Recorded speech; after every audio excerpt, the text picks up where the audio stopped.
Yo, what's up mga ka-junkie? Another vlog, another day. Welcome sa province namin sa Mindanao. Ayan po, nakikita nyo yung dagat ay low tide. Layo ng dagat to. Mga ka-junkie, ang ganda ng panahon ngayon sa Mindanao. Although dun sa kabilang Ibayo ay bagyo. Sana isip kayong lahat dyan, mag-ingat kayong lahat. At bangon lang tayo.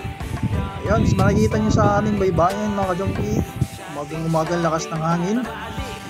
At yun, walking lang muna tayo dito dahil low tide.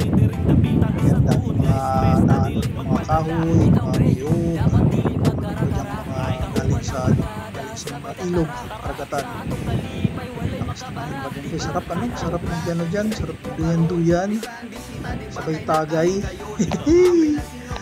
O, diba mga ka-junkie, sana'y okay kayo dyan. Salamat sa mga nagsuporta, aking Mother Earth, lalo na supportive dyan sa aking pag-YT. Although sa kanya galing to, hindi naman ako nauwi. Nasa Saudi naman ako, kaya si mama lang muna nag-vlog dyan video para sa upload natin. Ayun, pinifeel ko lang yung sarili ko, nandyan ako sa province. O, di ba mga ka-junkie, para-paraan lang ba, di ba? Ayan, thank you sa mga nakasupport sa lahat. At hanggang dito na lang mga ka-junkie, sana'y safe kayong lahat dyan. Love you all.